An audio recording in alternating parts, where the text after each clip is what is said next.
Hello, everybody. This is Donna D, aka the Urban Mommy, and I am back with another podcast. Today, we're gonna have a little discussion. It's gonna split a little bit because we have an author and we have a life coach here, and her name is Coach Erica or China T. Welcome. Hi, everybody. How are you today? Good, good. Thanks, of course. Thanks for joining us. All right. Can you tell me who is Coach Erica? Coach Erica is a certified coach. Let me start there because Coach Erica is a little different from China. So, Coach Erica is a certified coach. I am certified, and when it comes to coaching, I'm helping in small business and life as well as in overall health. My biggest thing as a coach is making sure that people heal themselves from the inside out. So, my platform that I build is called Healing and Building because I don't feel like you can build anything that's solid until you heal all the mess that's holding you down. So that is who I am as Coach Erica. All right. So what about China T? Who is she? China T is your best-selling author. I had went through a couple of different pen names too, a couple of different publishers because I was screwed over on a couple of contracts. But now I am here now. China T, I am back in it. I have just converted my first book to movie, so now I'm an executive producer now. And while I was doing that, I got experience in directing and casting supervisor. So I got a lot of different film and movie set experience now. So China is your author. That's your storyteller. That's your go to if you want to escape reality and go into a different area. All right, cool. So that's a lot going on, and that's very extensive. It's good stuff, and it's stuff that's all needed that you have going on. So Yes. when you were growing up, what did you want to become as a kid? What did you want to That's be? That's crazy that you asked that because for a little while I wanted to be an accountant. I also wanted to be a lawyer because people always say that me and my sister were like great debaters and people like that. So so math was always my favorite subject. So I definitely wanted to do accounting. But lawyer, I definitely want to be a lawyer as well. But it's when I got to FAMU when they told me to go to calculus, and I was like, yeah, this ain't for me. I'm gonna just choose another major because I know if I'm in here confused at this, when it's time to get to the real accounting stuff, not that I can't do it, but I just really was not applying myself. I can be honest and say I really did not apply myself in one math class. The only class I did was statistics. I passed that with flying colors. I didn't even have to study. So I bowed out of accounting because I didn't want to take calculus. But then I went ahead and went into social work, and that's why I graduated with my degree in social work. Okay. So when did you decide that you wanted to become an author? Well, I've always been a writer. That has been going on since grade school. I writing essays and stuff like that. Poetry is how I started. I used to always write how I was feeling, put it in a poem, okay? And then it went from writing a poem to actually writing on newspaper staff, helping with the yearbook throughout school. When I got to FAMU, I actually got on FAMU newspaper staff, so I was a staff writer there. Got a lot of experience from writing there. I also started the social work department newsletter. I was the editor. I created that newsletter, built my staff. I did all of that for that department. And then right after college, I actually went into becoming an editor of an upcoming magazine called Status Magazine. I was the editor for that magazine, so it actually put me in a lot of different places at that time on different scenes, being able to meet different stars because of where the magazine was going. Nice. Okay. And when did you start with coaching, with life coaching? Where did that come from? I think that I'm gonna say it's always been in me because when I like I said when I transitioned my major over to social work and I got into the social work program, some of the things that I did that was already coach related was of course I had to mentor a child that's coach related. I had to do other things within my degree field for me to be able to get the experience I needed. So I've always felt like I've been a coach because as a case manager, that's what I was as a case manager.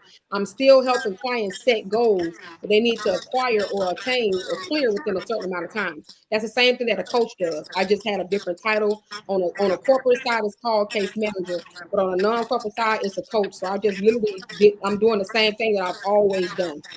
Okay. How important is it to have a life coach? I wish I could ask somebody who wasn't me, a person who has a life coach. I'm a person who had a therapist, so I already know how important it is to have that person that does not judge you, but that helps you develop paths. So the importance of a life coach is almost as important as you need food. And the reason why is because a lot of traumas happen on a consistent basis. People do not have the proper coping skills to get through such said trauma. So guess what they do? They pack trauma on trauma on trauma on trauma on trauma, and they try to move through life, not realizing that all of that trauma is affecting them, their relationships with their children, with other people, and don't know how to go back and unravel all of that mess. That's what a life coach is for. Even if you get a life coach for a year, you get one for 6 months, you need somebody that's going to help you unpack that trauma so that you can learn how to deal with it moving forward. So it's very important. Okay, so I know in the community we are actually just starting to look more into life coaches and stuff like that. How well do you think life coaching is being received in the community? Um, because people confuse life coaching with counseling and therapy, it won't be received well because, and I haven't seen it being received well because they think that we want to tell them what to do. They think that life coaches coaches, period, are trying to do something completely different from what we can do. For one, a certified coach, no, we can't even offer you all advice. We don't do that. We can only help you recognize what you need to do by helping you build that path. Okay. So because they think that a coach is a therapist or a counselor, that they don't understand that we are on two different plateaus, even though we're doing the same thing, essentially, we come from different angles. And where a therapist or a psychologist or a psychiatrist can give you advice because they can, a coach cannot give you any advice. We cannot give you any advice. You can give you a tip. And the reason why coaches can't give advice is simply because it is, for one, we don't have there is no educational degree. Okay. You get certified into becoming this. If you take my advice and it causes you to lose your life, somebody else die and all that stuff, I'm held responsible because I should have never told you that. Versus a psychologist or a therapist, they can give you advice based on where you are clinically, okay, and whether you follow it or not is on them, but there won't be nothing that'll fall back on them. So that's the coaches cannot give advice, and that is the biggest thing between us and other people in the mental health profession. Oh, I didn't know that. Thank you for that information. So you just more like guide their decisions, but not No, necessarily giving them. Okay, I like that. nope. I'm going to help them develop a plan. Let's say, for instance, they want to start a business. Okay. So I'm going to help them develop the path to be able to start that business. I do not give them advice and say, okay, well, if I was you, I'd do this. No, because what I did works for me. It might not work for you. And if you do it and take a loss financially, mentally, emotionally, guess who's to blame? Because it only worked for me. So we don't give advice, and we just want you to, we're gonna help you develop that pathway. So you want to start a business, okay? I know you need to do this, this, this, this, this, this, and once you check all those things off after you do it, I will help you along the way and gauge your progress. And then at the end of this whole ordeal, we'll go ahead and revisit and see what we could have done differently or what we can do better the next time. Okay. All right. So I also noticed that you actually published several books. Yeah, Was it like eight? yeah. Hold on, because this my text message. Let me turn that mess off. I'm so Okay. sorry. Okay. Okay, I am so sorry. Okay, yes, I wrote several books. I should have had them in here for us, but I wrote several books. Fiction, self-help, and children's are my genres. I'm gonna have a 20 book children's series. The Kindle series. Okay, it's gonna go through 20 different things that children go through from starting kindergarten to making new friends, to playing on sports teams, to losing their first teeth, losing a grandparent, all different things that children go through that we never acknowledge their emotions for. I got a 20 book children's series for that. And then I write fiction, urban contemporary. When I first became an author, I wrote street literature, right? And I wrote the block, the dope stories and all that stuff. But as I've grown in my writing career, I no longer write from that avenue, not because I feel like I'm better, but because I'm not there anymore. I'm like older now. So my stories are resonating with where I am in my career, in my life, and what I see on TV and what I like, right? So I write urban contemporary. I want to take an urban story and put it in a contemporary setting. So that drug dealing, I'm just gonna put him in corporate America and make him just as grimy. You see what I'm saying? I'm still taking urban stuff, but I'm putting it to contemporary settings because what we will not be is known as only drug people. No, we can lead corporations, we can do all of that stuff and still have all that mess going on. So that's why I write from in the fiction part. And then I have my self-help as a coach. I have my dating guide, the big small business guide to help you build your business. I have the healing cures. I'm sorry, healing teas and remedies, herbal teas and remedies. I have that because I'm 100% for herbs. Okay, not Western medicine, 100% for herbs. And then I also have the healing and accomplishment planner, and it helps you be able to plan for a year in your life, things that you want to do, such as lose weight, learn how to budget, save money, all type of different things. Manifestation is one thing people do not know how to do. That planner helps you learn how to manifest exactly what you want so that you can continue on a consistent basis year in and year out. So those are the books, all of the type of books that I write. Okay. Today we are going to talk about one of the books that you actually turned into a movie. What made you get that idea to turn it into a movie? Because of the message. First and foremost, there I just feel like it's always an attack on African American women. I don't care what anybody says. It seems like we are very much attacked by a lot of different people, but then sometimes within our own race, but definitely on the outside. Okay, so if I know everybody's seen the uptick in amount of murders of men to the black women who are their mother, who are mothers to their children, wives, and all of that. It's been an uptick in that. Okay, so this particular story was based on true events that actually happened in Daytona Beach, Florida, back in 2015, of two HBCU students that was murdered, and then the guy who killed them, he committed suicide in jail. This story was dear to me because I keep seeing it happen, Donna. It's a consistent thing, and I'm tired of it. You know what I'm saying? It's like we can't catch a break as black women because we got so many things and so many people against us that I felt like I had to do this more so because I graduated from an HBCU and this incident happened there. I want to definitely start there because we have got to deal with the the unintelligent of emotions that's dealing with us, especially when we in college. I know because I was there. We be running rampant up and through that campus because we don't know how to talk about our emotions, the things that are hurting us, and we too afraid to go to counseling that's available for us on campus because we don't want to be stigmatized or be known as crazy or whatever. So we never go there and get help. But what we do is we take that frustration or that low self-esteem or low self-worth into every relationship that we encounter while we're in the HBCU.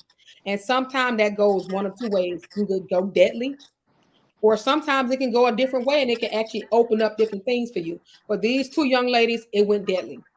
The parents of the one of the girls, the family didn't even know that she was with the guy, let alone that domestic violence was even going on. Okay, so this had been over a year of what she was going through that her own family did not know because again they back in Detroit and she all the way down in Florida.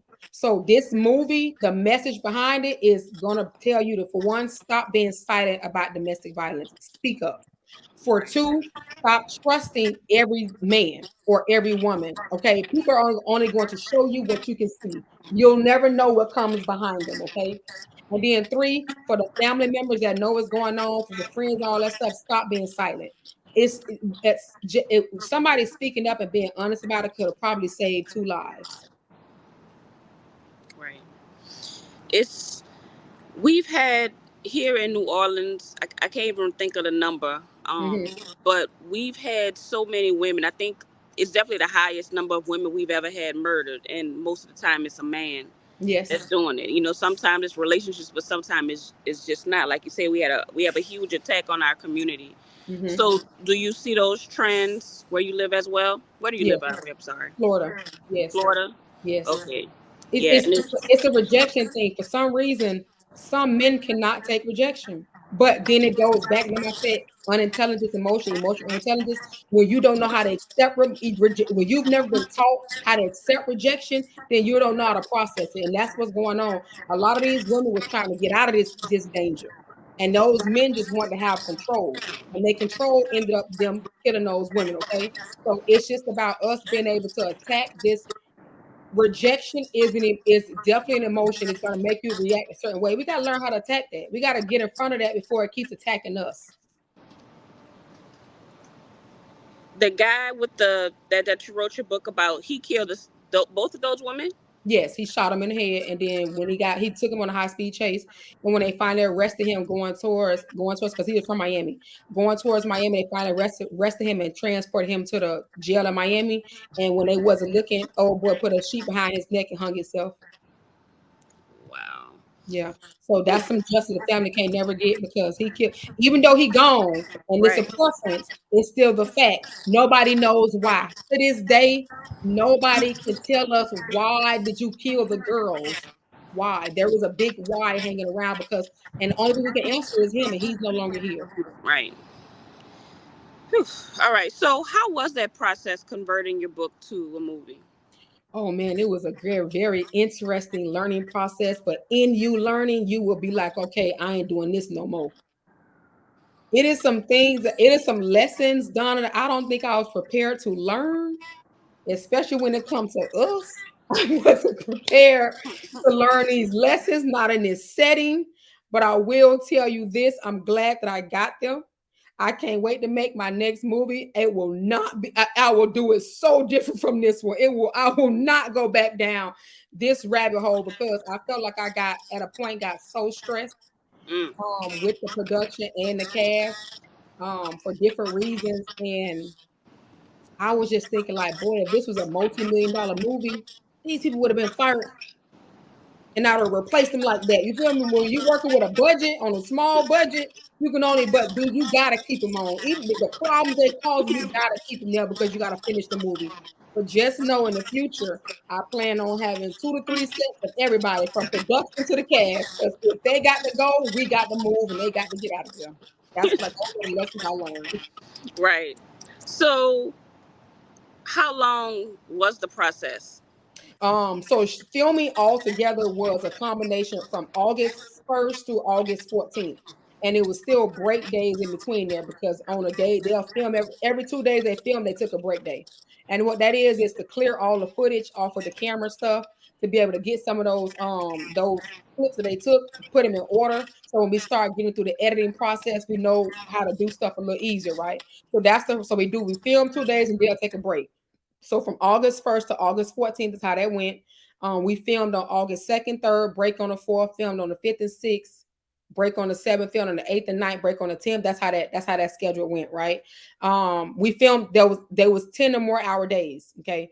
In an event that we had to run over, like sometimes scenes like when what you want to do is when you start the casting for your film and you know who your main character is going to be, who the story is built around, you want to try to move into table reads immediately because you want these people to be comfortable with one another. It will listen. I ain't never know it could happen. It will read on the screen when these people act like they strangers. Like you'll be able to see that, and it's the ugliest mess ever. Okay, so when you have stuff like that, those are the longer days because until that cast start gelling, those scenes gonna look like them people just really walked on here and we just gave them some lines. Okay. Once they started gelling, then stuff started moving a lot quicker in terms of production. So when we was having 10-hour days, we was able to get down to 8-hour days, 9-hour days, or whatever the case is. I know our last day wasn't long and the one before that wasn't long. So that's what I'm saying. When you get down to a certain amount of days and everything is gelling well, then you can run through those scenes in 1 or 2 takes and get out of there. But in the beginning, if you start this process, I want to tell you the only thing that you're going to get from me right now is make sure that your cast are familiar with each other because you are going to be facing, looking at that screen, looking at them strangers like, damn, they look like strangers for real. You Yeah. don't want that. So, you had to become the entire crew. So, you had to become a script writer. I'm already an author turned screenwriter, so that wasn't a problem. I had already went ahead and did that because I feel like every author should know how to screenwrite. Right. Even if you don't want to turn your own book into a movie or a play, you can help somebody else. So I feel like every author should know how to do that. Okay. And it does take some practice. Okay. But so I'm so in this in becoming a executive producer, excuse me, executive producer, I had to become a script supervisor. I had to maintain my script. It was supposed to be somebody else doing it, but they, for whatever reason, I don't know what happened to them. But the reason for that is because scenes have to run the way they design. Without a script supervisor, you could have scenes going the wrong way, and you won't know until it's too late. Okay, so I had to be the script supervisor. I had to be the casting director. I had to take care of all my casting. I had to communicate with all my casting, and I feel like me wearing all of those hats is the reason why this did not go as smooth as I wanted it to. I had too many things that I was only literally supposed to be executive producing because it's my story. So that was a lot of stress wearing all of those hats. So I went from, like I said, art to executive producer, while I'm screenwriter, casting director, script supervisor. I had to find locations, so I had to do the locations as well. It's a lot of different hats I had to wear that I wish I did not have. But like I said, next time I know what and what not to do. Right. Okay. So, what is your? You have the books, and then you have the movies. What is your inspiration to decide which books become movies? Ooh, that's a good question. I knew domestic violence would be a great topic because a lot of people are going have gone through it, are still going through it, and just and maybe they don't know nothing about it. So I knew that would be a great topic. That's why I started there. That was one of my most provoking, I mean, emotionally provoking books I've ever written. So that's I started there. There's not one person who didn't read a book who did not cry. Everybody, men and women, they all cry. Everybody cry from the story.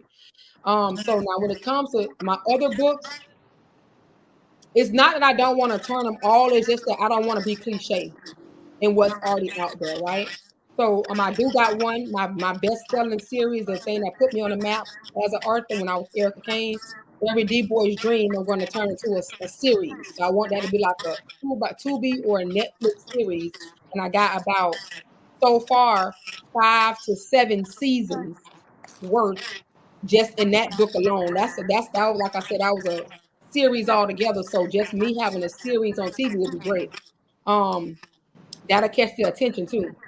Yeah. My other books I wrote, I can think of the Pink String appealing to lesbian audience because that's a girl on girl book.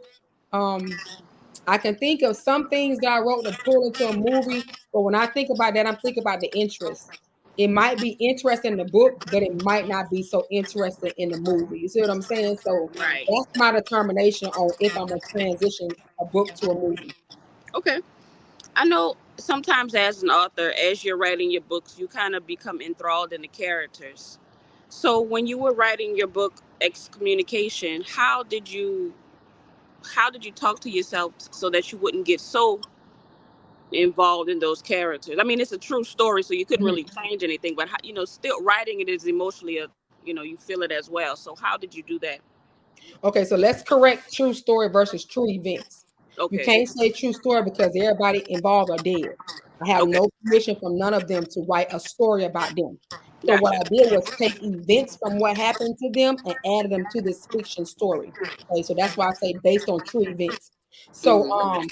the story, um what I did for this story was I had to do research for one on abuse, on domestic violence, because I've never actively physically been in a relationship. I had it happen to me when I was 16, but it was a one-time thing. Me, my mom, and my sister dealt with it. It never happened again. I don't have direct experience, but my mama does.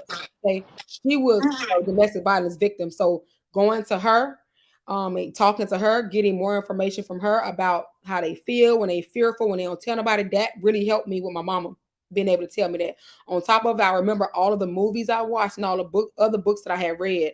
So I actually incorporated a lot of those things into this to bring out the emotions in this book. Um, I also I also incorporate a little bit of me into the supporting best friend character of my main character. Like her name is my main character name is Brielle, and her best friend name is Terry. So I incorporated parts of who Erica is into Terry. Okay, so when you hear Terry talking slick or being all of that, that is literally Erica in another version as Terry. So that is how I'm able to get in terms of the books and how I'm able to put me in or take out or whatever. What you know how that go. Donna.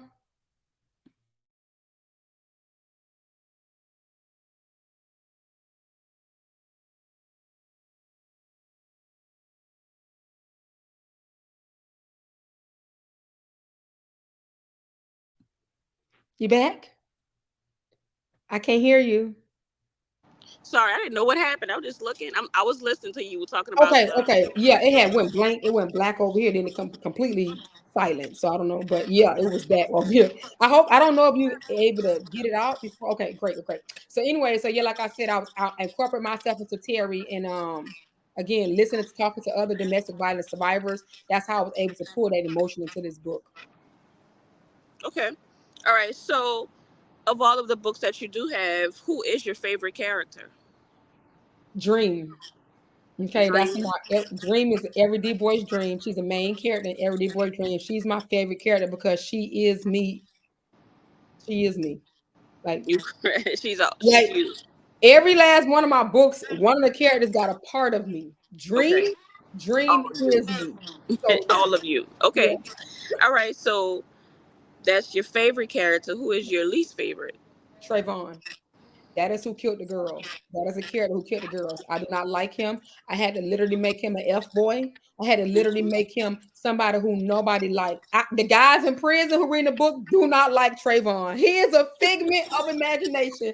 But the conversation from they do not like him. Them boys want to rough him up if he was a real person. So I don't like Trayvon. Trayvon is very arrogant and broke. You know how that is when you are broke and you're arrogant. That is Trayvon to the max. Okay, Ooh, he is broke and he is very arrogant. Don't even think he broke, but he's so broke, it's ridiculous. broke and arrogant. That's Yeah. that's that's an interesting one. All right. So when you doing your characters, of course, you always borrow from this person and that person. Do you do that to your family a lot? Do they read the books and like, hey, is that person me? Do they do that? For some reason these people don't read. Like I don't get it. Like no, for real. Like and it's crazy. My mama gonna read. My sister know every book I've ever written because while I'm writing it, I will be reading it to her. Like I get like 3 chapters in and call up sister. She hear me like, all right, read it. So my sister know every book I write. She tuned in from the beginning. Mama has read some of these people don't sit down and read, man. These are some game playing people. I wish they would though. Sit down and read. I Hmm. don't think I took anything from any of my family members and put them to any of my characters. I can't be sure of that. If anything, I took people from I mean, took parts of people who I knew while I was at college. After Hmm. college, them people are in my characters. A lot of them because I mean, I had a lot of contact with them. You know what I'm saying? When I was in college and all that stuff. So a lot of my characters got names of people who I actually knew, or they characters built around somebody who I actually know. Like for instance, in Everyday Boy's Dream, the my ex-boyfriend, the jealous one, his name in that book is Cheddar. In real life, his name is Rat. He was synonymous to him, okay? Just like the person who I ended up falling for, Dream ended up falling for in Everyday Boy Dream is Bump. Bump is a real person named Bump in real life. Both of those characters are based off both of those people in real life. So yeah, I will do that. But the family hasn't, I haven't done that. Not none of them. Really? Well, they're not looking at it anyway. Have you ever tried to do Audible for your books? Oh yeah, I got actually Google Play. My audio books are on Google actually. Okay. I was gonna do Amazon Audible. It was kind of hard for me to find a book person, the To recording read it. person. Um, I like Google Play. I like Google because it come with voices. Like I can choose the voice and it can do the book. So all of my books that I have right now on audio on Google. Audible might take a little longer. Just give me some time. I really don't even like the Amazon platform at all for authors because Amazon is doing so much to take away from our money.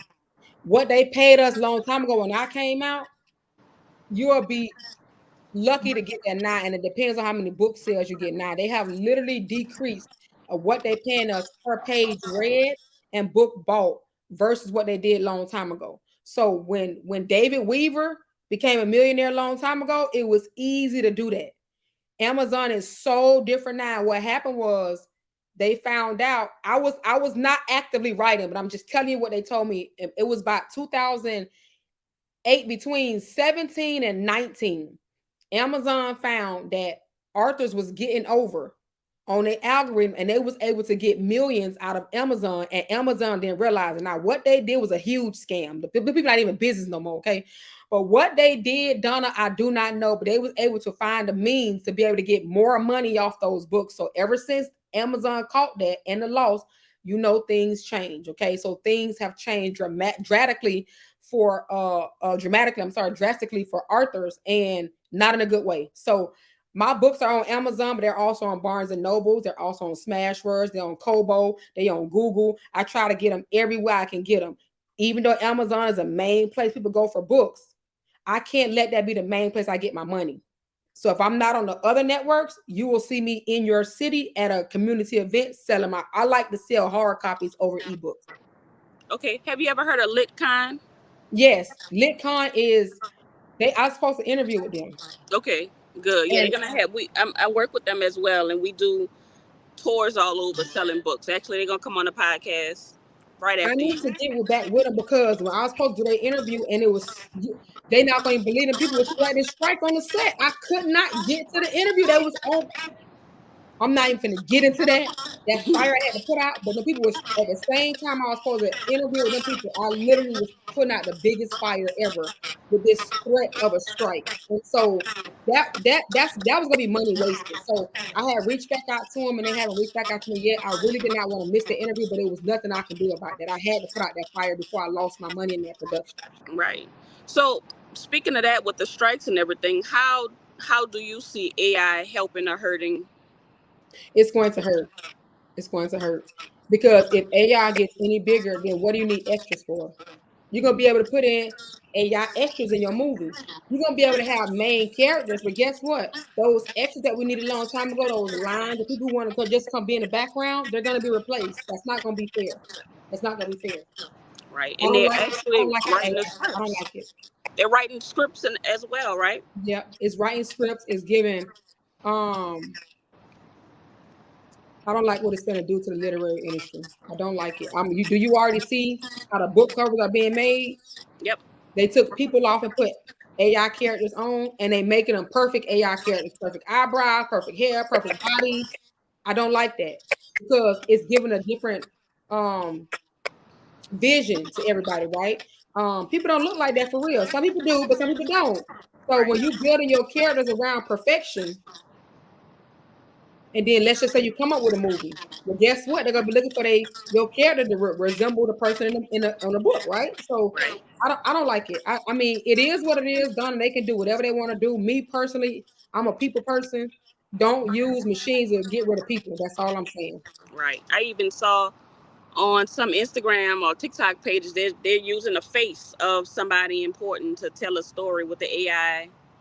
Is that what that is? Because I was wondering what that was. And see, I Yep. haven't really been on social media because I really been in that community, getting on platforms. I'm really doing stuff out there. So Hmm. this year was like the first year of out of all my years that I have not actively been on social media, making it do what it do. Because I actually went back into the community, so I've missed that.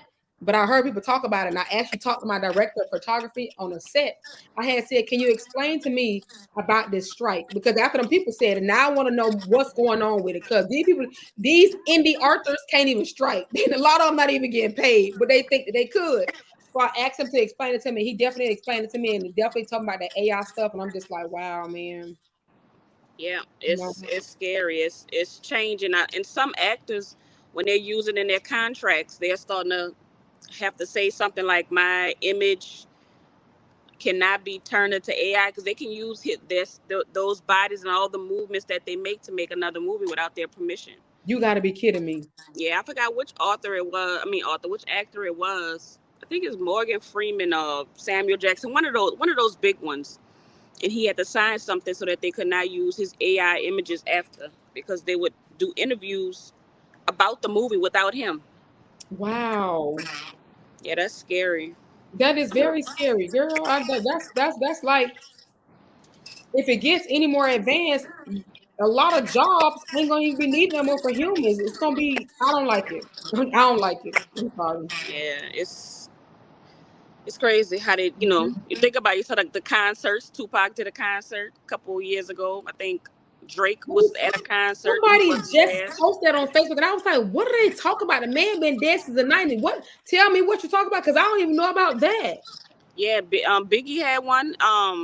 They do concerts with the actual person, but it's a hieroglyphic. That's not the word. That might be no hieroglyphics is what they write on the wall. It's Yeah, I forgot what they Hologram, call. like a hologram. Hologram. I'm so Hmm. sorry. That's it. They do the hologram concerts, and it started as a hologram concert with Tupac, but you know that's gonna change where they're Yes. gonna be able to do a more 3D almost where you can touch them. But there was one with Drake recently. This one he actually went and sit on the sofa next to a girl at the concert. This The fake hologram. Drake. The fake Drake.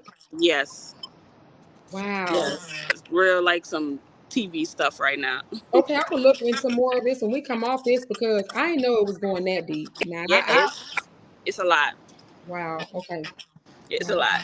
Oh, let me ask you a question back to the life coaching. So you do life coaching? Do you do relationship coaching as well? Hmm. Hmm. Hmm. I have to help people. For one, see, that's why I told you I built the healing and building platform. You don't know what type of relationship you is until you heal. You can't tell me what you in because you ain't healed yet. Because you using that your experiences from whatever to put them over here. That's what we supposed to do anyways. But you can't tell me if you're in a loving relationship or not because you're bringing in extra baggage that wasn't healed. You might be the problem. It might not even be the man. He might be responding to you because however you is, and vice versa. So relationship, we gotta heal. We gotta heal some stuff first. What I do have to also delve into is what images or imagery did you build a relationship on? If you looking at social media, you're gonna be distorted because everybody show you the pretty side, they don't show you the ugly side. Okay, if you listening to me and you and everybody around you stories, you're gonna be distorted because what happened to me might not happen to you, but you might think that it is. Okay, you said so. We dealing with PTSDs from people, other people's stuff, and I need people to stop doing that. So in a relationship coaching, I first have to know where do you get your examples from a relationship from, because that's what I gotta attack on top of you being unhealed. I gotta attack that because a relationship gonna be what you put into it, not what you see on TV, social media, and all that stuff. It's gonna be what you do for it. And you should be able to tap into your other self, which people refuse to do. Tap into your other self to see if that person is good for you or not. Your intuition, your spirit will tell you what this person is. I don't have to tell you. The preacher ain't gotta tell you. Your body will tell you when you stop ignoring it and listen to it. Okay. And that's what people got. So when we talk about relationships, where'd you get your examples from? Have you healed your baggage? And are you ready to move forward in the vision that you created for yourself and not the one that you let somebody else create? That's big. How much? Okay, that's true. So how much of your coaching is relationship versus life, or like you said, do they kind of coincide? Yeah, they go together because if they come to me for life coaches, it's necessarily because of a bad breakup. Okay. Oh, So they need to start learning how to trust their judgment again. You can't do that until you apologize to yourself. what's your And you best can't advice for apologize to yourself and breakups? accept it the same day either. Okay, so what's your best advice for breakups? Write a list of pros and cons, like bad and good. List all the good things about this person, list all the bad things. Go through both lists and tell me what could have been what was a deal breaker and what wasn't. Now you're finna determine what you want in the next person. Okay, Because if you like can't, if you tell me that you want a man that this and that, but you get in a relationship with total opposite, that's letting me know that you don't know what you want. You just said you want this, but you expecting that. So when you break up here, make a list, the good and bad, pros and cons. Go down that list and see what is a deal breaker and what wasn't. Now you finna reshape how you finna view relationships moving forward. Another thing is learn your love language. If you do not know how people are supposed to love you, how are you going to teach them how to love you? I know my love language is acts of service. I absolutely love when people do things for me and take weights off my shoulders. So what may be small to you, that man go fill my gas tank up. That's huge to me because I don't right. want to stop and do that. Okay. That's an acts of service love. Okay. You might be physical touch. You might want your man to hug and kiss you a lot. You have to know your love language in order for you to tell this man or teach this man or woman how to love you back the appropriate way. And you got to teach them how to love you because people gonna only treat you how you teach them. Okay, so if you are one way, you have one love language, and your partner is the opposite, which most times they are. Hmm. How do you fix yourself to give more? For instance, if they want to be the touch, but you're more of a acts of service person, what things could you do to help you become more comfortable with the acts of love? Touching. Okay. We first got to talk about it. Everything people miss the biggest thing is communication. If we can sit down and talk about, if my ex-husband love language was quality time. He wanted to spend as much time as he could, but I was always so busy. I did not speak to his love language in our marriage, not a lot, but I did in the beginning when we was boyfriend girlfriend. You see what I'm saying? I did it as boyfriend girlfriend, but as soon as I became a wife, I stopped speaking to that language. And I do remember times when he would literally be like trying to get my attention to come just watch TV with him while I'm working hard and trying to do it and making excuses. So we're not married no more. Is that one of the reasons? No, but that is a part of me not being the best wife I can be. Because I can tell you, I dropped the ball. I literally was always doing something else, okay? And never would sit down and give this man 3 hours to watch a movie. I know I did that. So with that being said, since that time, I've had to go inside of me and I had to correct some things. Why are you always so busy? Well, that's why I determined because I'm trying to get everything done. So when I finally become a mom, I don't got to do nothing. See, when I got that understanding, okay, now I know I can do differently. So now me and him like the best of friends. We talk all the time. Are we gonna ever get back together? I don't know. It's a possibility. But now I'm willing to. I know what I did then versus who I am now. And I'm not the same person. This business stuff cuts off on the weekends. The business stuff cuts off about 6, 7 o'clock at night. I am Erica.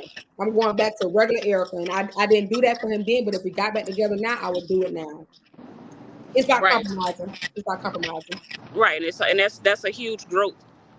And you're allowing yourself to be vulnerable. A lot of people have that issue where they do have a relationship, they will never point out what they did wrong. So Hmm. that's big. We can't heal until we know what we did. I can point at you all day, but that's you. What about me? I got to change. If I want a change, it's got to start with me, and then maybe you will change as well. If not, I can move around you. But I ain't gonna know. I've never blamed any relationship that ended on nobody else but me. I contributed to that stuff. I'll tell you what I did, and I'm gonna go from it. Okay.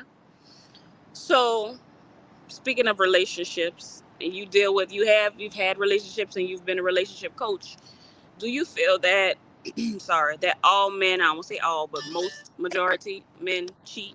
No, No. never did. Cheating wouldn't even bother me if I was still married. Cheating is not emotional for men like it is for women. So when a man goes stick his rump in somebody else, she allowed him to do that. It was emotional for her. That is her bad. Am I gonna blame him? No. What I will tell you to do is call her on the phone right now, tell her you made a mistake. You was playing with her emotions. You good and you home. I'm not ending my marriage or no relationship.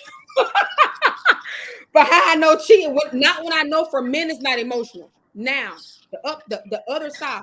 If he has been ongoing carrying this on with this lady for this long, then it might be something there that I'm gonna exit the situation. And we're not even discussing it because men develop feelings over time for people. Okay, they can screw whoever without. They don't even have to like you, but they'll screw you. Okay, Right. women, when we decide to do that, we literally have connected with that man emotionally. We have told him things about us and all that stuff. Men don't do that to us. So I have never viewed cheating like other women. It is not a deal breaker for me. But what we is going to learn from the situation, because I need to know what it is that she was doing that got your attention. Maybe what I wasn't doing. I need to bring it back in. Now, if there's no way to bring you back in, then I need to let you go amicably without a problem. We can still be friends. I'm never gonna be mad at you. I'm not mad at none of my exes. My first boyfriend is with my somebody I call best friend. I'm not mad at them people. Should she have crossed that line? Me and him ain't never married. We don't got no kids. So just because he her soulmate, I'm not mad at that. Well wishes. I was married. She still had to come behind me and get married to him. I've actually been married. You see what I'm saying? So I'm not mad that she with him. I want that doesn't bother me. If me and you couldn't connect to get to the altar, then that means you wasn't for me. Maybe you're for her. Go ahead. Well wishes. I'm not mad at nobody. I don't live on things like that. Don't even bother stuff like that. Don't even bother me. Really? Okay, so if cheating is not a deal breaker, do you feel that women cheat for the same You say they don't cheat for the same reason, or they do? No, when we cheat, we fed up. So When okay, we so if a cheat, woman cheat, he need to yeah, break up with her, right? yeah. I mean, that's on him because if it depends on how he loves. If he loves her like that, now if he loves her like that, and he know that she like loves him, then maybe they can rebuild a bridge to one another. And maybe the cheating is what's gonna help it get there. Okay, I'm just saying. But for me, if I had to step outside of my relationship to get with another man, I know I ain't screwing on the same night. I had to have shared some things with him.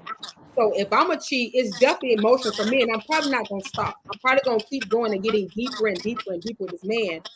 Versus my man might just screw her a couple of times, give her a few dollars, and try to get out there and come home. You see what I'm saying? So, for women, it's always when we fed up. Like we only go and we have had enough of something, and maybe we don't want to break up. Maybe we trying to cause the breakup. Whatever the case is, we fed up. We're not cheating because it's Tuesday at what time is it?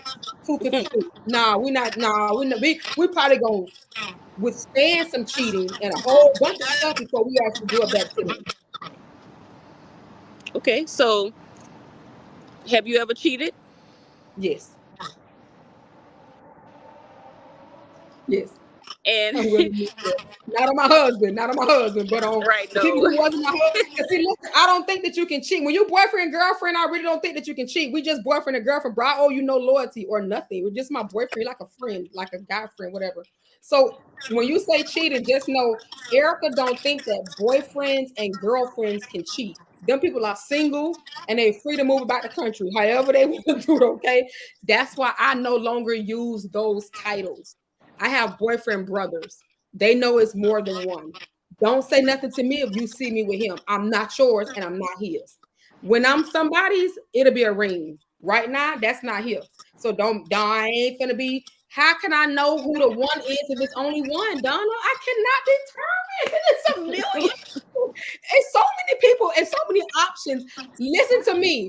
I've been with him for 5 years. I know he's the one. How the hell I know that I ain't been with nobody else? No, the answer is no. The answer is no for me, okay? I am so sorry. There was a boyfriend brother. If you see us together, don't start the mess. I'll talk to you later. And that's that. When I got married from a roster. My ex-husband said, well, it seems like I'm gonna have to schedule some time with you. I had said yes. Yes, I am not. I am single. I don't know if you're gonna be there, somebody else gonna be there. I don't know. So if you want me, that you're gonna have to go that way. And then a couple of months later, he did it. We was proposing in his marriage, stuff like that. That's what I'm trying to say. So when he know what he got, he ain't gonna. The competition is what men love. They are competitive creatures. May the best man win. I hold him to that every day. Wow. That's different though. I like it. I mean, I like it. It's nice and liberating. Yeah, for me. So, but how do you know? So if y'all just boyfriend friends, and then he do want to propose, how do you know that he can remain faithful? Or you don't care about him being faithful? Okay, so in conversations with a man where people felt that you gotta talk to people and see where they at in terms of that. Those Okay. are conversations you gotta have early on. You want to actually know how people feel about cheating, if they've ever cheated, what provoked them to cheat. You want to know that because that's the type of thing that you want to take into your marriage with you to keep in the back of your mind, not for you to be waiting for something to happen, but so that you if it does happen, you have the sign. The person has already told you that they'll cheat. So you can't act like you shocked when it does happen. It's called communication. If we learn how to talk to our mates prior to us getting involved with them, then we would know. My ex-husband told me from the beginning, like when I met him, before he became before it was a roster and before I knew what the hell was going on, I was on his roster. It was three of us. Okay, no, it was four of us. Take that back, four of us. Two of us in Tallahassee, one in Miami, and one in Tampa.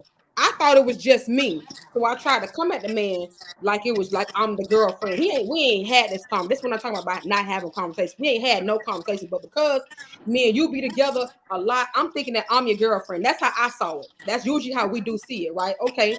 So boom, it came a day when he came to the block with the girl, with the other girl. Now I'm looking like, Well, who that is? y'all see this? Like, cause I know he know that I'm over here, and he don't seem like he got no shame in this. So I'm just standing there mad the whole night, looking at them, angry as hell. I called him throughout the night. He didn't answer my phone calls. He didn't answer my text. He didn't do none of that, Donna. The next morning, it wasn't even 8 o'clock. He came right on over there to the house. I was up. I didn't sleep all night because I was wondering where he was. I'm not gonna lie. This when I knew that I was going down the wrong path with this. Okay, he came over there. I was still woke. He was just as nonchalant.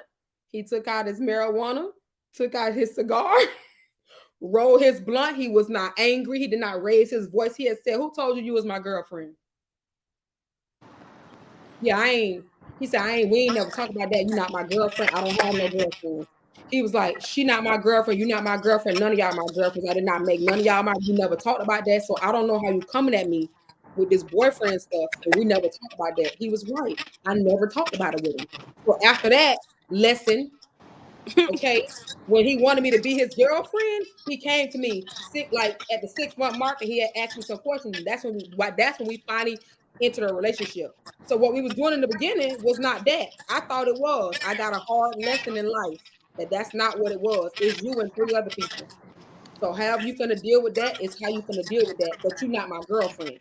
So with him telling me that, that's how I got to where I am with the roster. You're not my boyfriend. I can do whatever I want to do. And if you want to build me, you will show me. That man want to build me. He came to me and showed me. He cut off all those women, and then it was just me and him moving on. So I So learned. that's that. Yeah, I learned.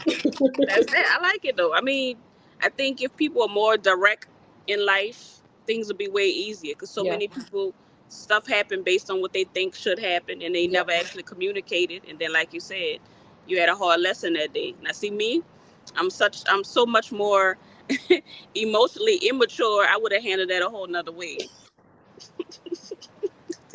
And see, the old me wanted to so bad, but when I listened to what he was saying, he's like, "He right. We never did establish a relationship. He absolutely right."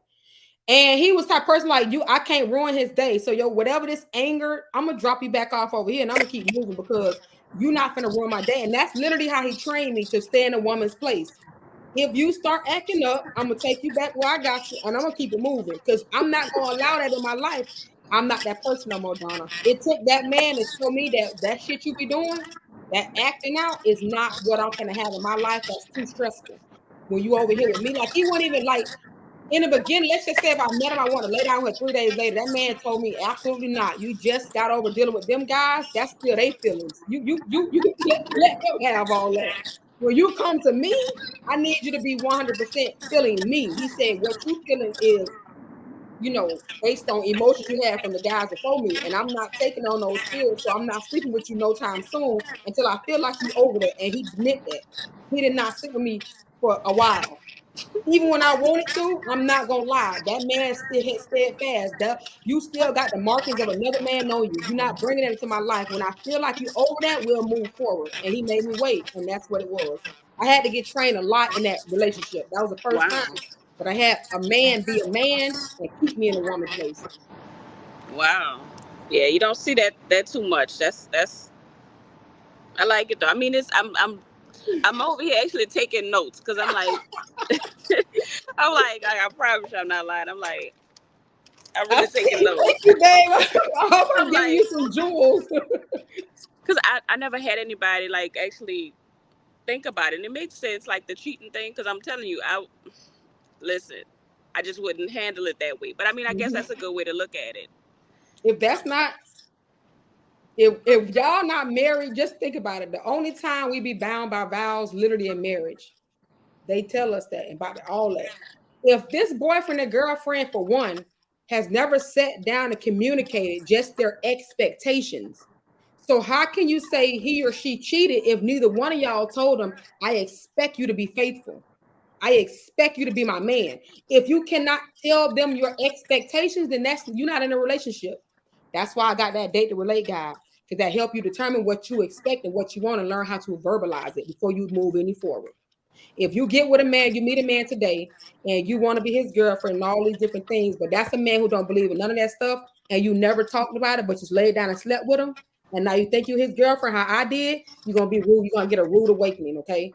Before you get to the physical part, have a conversation.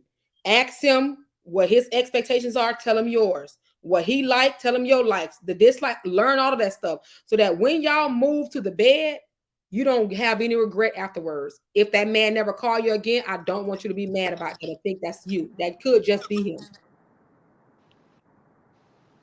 Okay. All right. So we are going actually a little longer than Mhm. most of them, but this is good. That's a good thing because we had a lot Okay. of good conversation. Actually, we could keep going because I have other stuff. But we'll have to do another one. Okay. So basically, can you please let everyone know how they can follow you? I wanted to put this graphic up. I should have did it Okay. earlier. Okay. Go ahead, let them know how they can. This is sorry. This is your books. Well, I got the Yep. bottom part off. Yep. All So about you can all. see those are the novels that you have, Yes. right? That's eight Yes. of them. Okay, so can you let everybody know how they can follow you? Okay, you can go to my website, iamerica.thomas.com. Iamerica.thomas.com. All one word, no breaks, nothing like that. Follow me on my website. I got a wellness section on there. I'm just rebuilding out my wellness section, and I got two topics already. Unrequited love. He just not that into you. People need to read that. And I also got trauma bond versus soul tie. People don't know the difference between either one of them. And I had to break that down so you can start telling people you got a soul tie where you really got a trauma bond. Okay, that's really what you got. So I am ericathomas.com. I'm Coach Erica T on Instagram, Coach Erica T on TikTok. You're gonna find Coach Erica T on Facebook. You can always also find me as China T on Facebook as well. Okay, so you just put in China T, you'll find me. Put in Erica, I am Erica Thomas, you'll find me, or just Coach Erica T, you'll find me. I also got Snapchat too. I'm just getting back on the Snapchat. That username, I think, hold on, let me verify. I think that username is China T Pascal C. Y'all probably can't see it, but China T Pascal C is I'm on chat Snapchat right now. And then I also got no, that was it. That's it. That's That's it. it. Okay. Yeah. All I right. got a So group on Facebook too. I got a oh, group on Facebook too, but I gotta get that group back active, so don't join that just yet. okay. All right. So our last question, which I always ask, if you could go back to 17-year-old Erica and tell us something about life, what would you tell her? Okay, ooh, Erica. Baby, when you get your butt up here in Tallahassee to FAMU, do not befriend the locals. Oh my God, what do you mean? Let me just tell you why. Erica, listen to me. You about to make some bad decisions with them locals. I'm telling you, don't befriend the locals and stay as far away from people from Miami as you can. Well, who am I gonna be friends with? Yourself. Be a friend with yourself because what you finna go through over the next 4 years is gonna literally break you. So I'm telling you, be a friend to yourself. That's me talking to me for real. For real. Wow. Well, I definitely want to follow back up soon because I want to hear more about those soul ties and trauma bonds. Oh yeah, we gotta talk about that. Yes. All right, cool. So that's it for today, y'all. Thank y'all so much for staying with us. Thank you, Coach Erica. Thank you, China T. Just thank you for dropping those jewels. And like I said, guys, we will definitely bring her back because she had a lot of good information. So thank you, thank you, thank you. Is there anything you want to say? Thank y'all for tuning in. I cannot wait till y'all come and follow me on TikTok and all that stuff. I'm gonna go live again tonight. I try to go live at least twice a day. So if you get on TikTok, you can catch a lot of these jewels on live. Okay. Thank y'all. I love y'all and y'all have a great day. All right, thank you.